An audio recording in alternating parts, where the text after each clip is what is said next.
Ta'ala, tapi dia tidak merasa tenang, tidak ditenangkan ila qaulihi ta'ala, dengan firman-Nya Allah Subhanahu wa taala.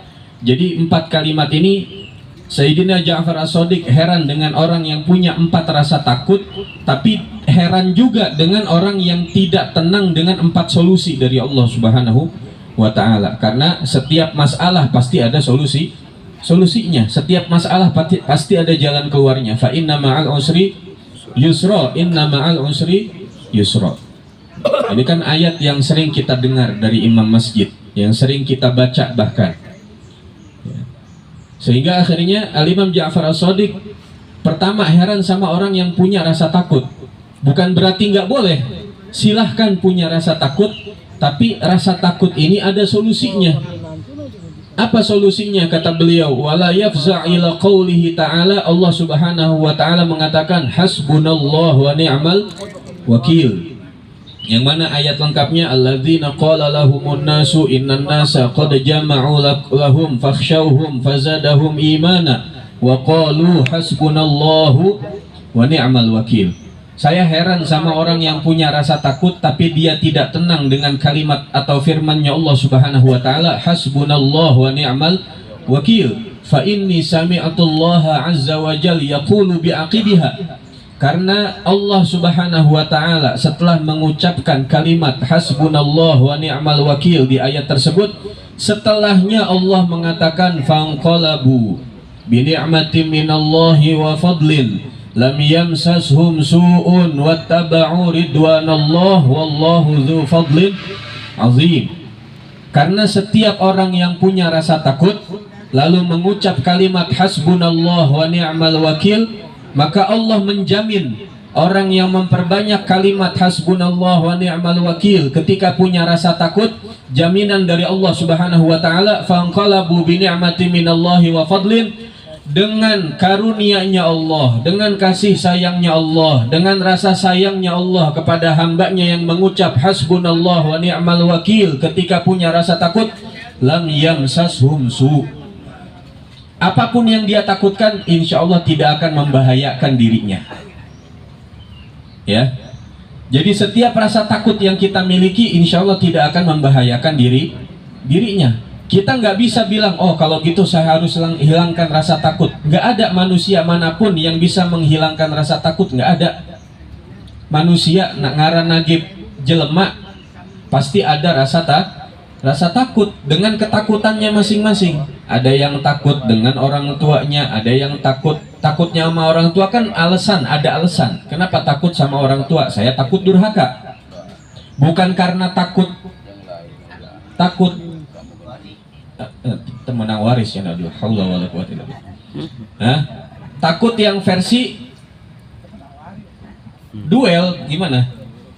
Takut karena takut sesuatu, takut sama orang tua karena takut durhaka, takut sama guru karena takut nggak berkah, takut sama istri. Nah, silakan jawab masing-masing, titik ya, PR. Gitu kan. Takut sama anak. Kenapa takut sama anak? Takut dengan masa depannya, takut dengan bagaimana nanti ketika kita sudah nggak ada sebagai orang tua. Jadi ketakutan kita dengan berbagai alasan gitu. Jadi setakut apapun kita, karena apapun, maka perbanyak kalimat hasbunallah wa ni'mal wakil. Sehingga Al-Imam Al-Habib Abdul Qadir bin Ahmad bin Abdurrahman As-Saggaf, beliau pernah mengijazahkan khusus untuk penduduk kota Tarim yang itu akhirnya menjadi ijazah umum bagi kita semua. Beliau mengijazahkan kalimat hasbunallah wa ni'mal wakil dibacanya 100 kali setiap sholat zuhur, ba'da zuhur. Ya, ba'da zuhur setelah kita beres bacaan zikir yang wajib, kita baca hasbunallah wa ni'mal wakil 100 kali itu. Insya Allah itu beliau menjamin semua penduduk kota Tarim akan tidak ada rasa kekhawatiran atau rasa takut apapun. Ya, dan kita juga dapat ijazah dari Abu Ya Qurtubi, beliau bacanya hasbunallah wa ni'mal wakil 450 kali ba'da subuh. Ya. Dan ini adalah solusi bagi kita semua. Sekarang apalagi zaman sekarang, masya Allah luar biasa, fitnah semakin merajalela. Ya, bahkan bisa dikatakan nggak ada lagi orang yang bisa kita percaya. Karena terkadang bahkan orang terdekat kita adalah orang yang paling memberikan madorot buat kita. Walaupun belum tentu di dunia, tapi bisa juga nanti di yaumil qiyamah. Tadi kita dengar penjelasan dari guru kita. Contoh kecilnya seorang istri misalkan, atau seorang anak, atau seorang suami. Kalau mereka semua tidak diangon, kalau bahasa beliau tadi kan, tidak diangon menuju jalan atau menuju hal yang diridhoi oleh Allah Ta'ala, nanti di yaumil qiyamah mereka akan menjadi orang yang paling mencelakai kita. Kita mah alhamdulillah, misalkan bapak-bapaknya mas soleh, nggak pernah absen hadir dari majelis. Bahkan kalau boleh nginep di majelis, saking solehnya tuh. Saking solehnya. Bahkan kalau bisa jangan pagi sampai jam 8 dong, jam 12 kayak baru pulang. Jam 12-nya 3 hari kemudian, saking betahnya di majelis. Jadi akhirnya kalimat hasbunallah wa ni'mal wakil ini akan menjadi penghilang rasa takut yang ada di dalam hati kita. Itu yang pertama. Lalu yang kedua, kata Imam Ja'far As-Shadiq, ajibtu liman ightam.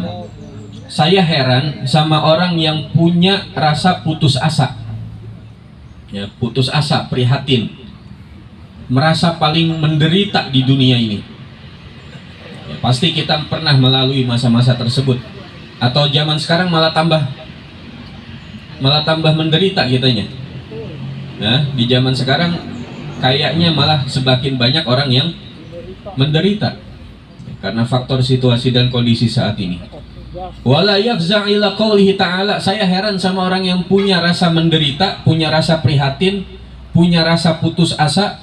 Wala yafza' ila qaulihi ta'ala, tapi dia nggak segera ambil solusi dari Allah Subhanahu wa taala. Apa solusinya? Kata Allah Subhanahu wa taala, la ilaha illa anta subhanaka inni kuntu minaz zalimin. La ilaha illa anta subhanaka inni kuntu minaz zalimin. Ini ayat atau ini zikir dibaca oleh Imam atau oleh Nabi Yunus bin Matta alaihi wa nabiyina Muhammadin afdhalus shalah wassalam. Sayyidina Yunus bin Matta diriwayatkan setelah ngambek sama umatnya, beliau naik perahu pengen nyebrang. Kenapa? Karena ngambek sama umatnya nggak ada yang mau dengerin beliau. Akhirnya beliau naik perahu nyebrang, tiba-tiba di tengah laut dicaplok sama ikan. Beliau tinggal di dalam perut ikan. Ya, Al-Imam Yunus bin Matta atau Sayyidina Yunus bin Matta Nabi. Ada yang bilang selama 40 malam, ada yang bilang 400. Ala hasbi riwayat ya nih, tergantung riwayatnya masing-masing. Tapi al-arjah, banyak para ulama bilang menyatakan rata-rata menyatakan 40 malam berada di dalam perut ikan yang besar. Kebayang? Gelap,